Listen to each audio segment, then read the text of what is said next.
Our black ant kingdom runs on sugar. With sugarcane farms stretching far and wide, sugar was the one thing we never lacked. Sugar is an essential nutrient that every ant in our kingdom needs. But sunflowers would not grow in our land, where sunlight was scarce. Sunflower seeds, the staple of our diet, were always in short supply. The red ant kingdom just across the border was the exact opposite. Blessed with blazing sun, they had sunflower seeds in abundance. But sugarcane would not grow there, making sugar precious. What was ordinary to us was treasure to them, and what was ordinary to them was treasure to us. So we decided to trade what we had for what we lacked. Trade began. We brought sugar, and they exchanged it for seeds. Seeds began to flow through our kingdom, and our storehouses filled up. Then one day, a sugar farm ant returned from the border and stood breathless in the plaza. He said the red ant kingdom had posted a new sign at the border. It stated that any red ant merchant bringing our sugar into their kingdom must pay 1 extra leaf per sugar cube to their government. The merchants had no choice but to build that cost into the price. Our sugar, once priced at 1 leaf, became a 2-leaf item in the red ant market. Fewer red ants were willing to buy sugar at the higher price. The amount of sugar we could export to the red ant kingdom was cut in half. That sign had a name, a tariff. When news of the tariff spread, the plaza buzzed with unrest. No one could understand why trade was suddenly being blocked when everything had been going so well. Before long, we heard the reason from an ant who traveled back and forth across the border. There were ants inside the red ant kingdom who had been trying to make sugar. For a long time, they had been trying to grow their sugar trade. But with our sugar coming in at just 1 leaf, their sugar simply would not sell. It was only natural to buy from whoever made it better and cheaper.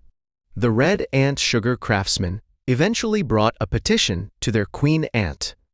If things continued this way, they said, they would all go under. The queen ant posted a sign at the border. She decided to collect 1 extra leaf from any red ant merchant bringing in our sugar. Once the merchants added that cost to the price, our sugar became a 2-leaf item. The sugar made by red ant craftsmen was still priced at 1 leaf. Consumers naturally turned to the cheaper option. A tariff was a way of forcibly raising the price of goods coming in from outside to protect domestic industry. With a single sign, the red ant queen ant saved her kingdom's sugar craftsmen. But no one had yet said a word about who actually paid the price. The ones who paid the price were the red ant consumers. Before the tariff, red ants could buy our sugar for just 1 leaf. Now, they had to pay 2. The sugar craftsmen of the red ant kingdom were saved, but consumers were left paying a higher price. Discontent broke out within the red ant kingdom itself. Why should they have to pay more? But from the queen ant's perspective, if all the sugar craftsmen went under, far bigger problems would follow. The taxes they paid would disappear, the money they spent in the economy would stop flowing, and jobs would be lost.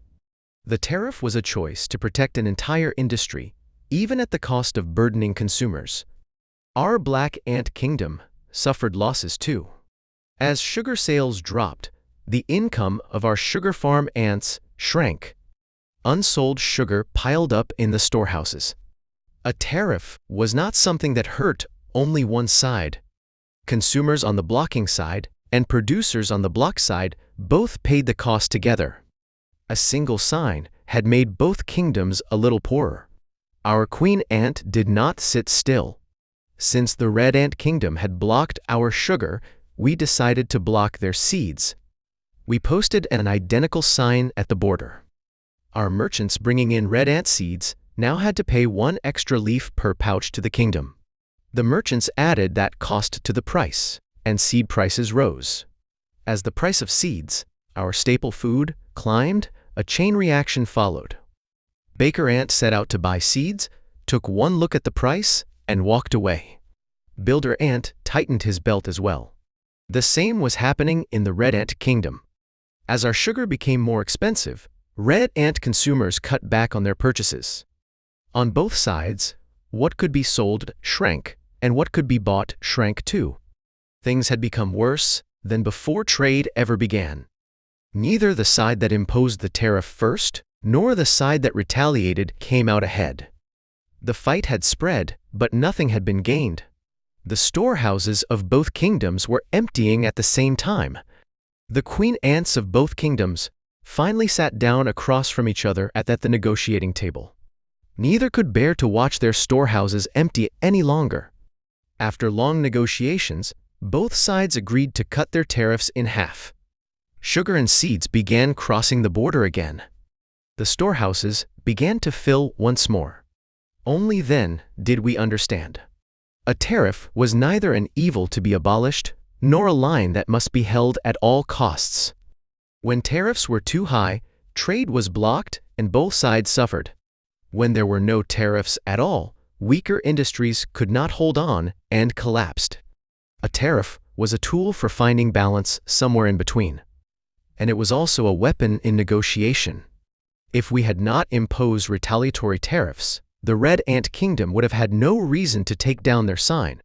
It was because we struck back that negotiations began. A tariff was not a lock that closed the door. Both kingdoms are still searching for that balance today. Thank you. See you in the next story.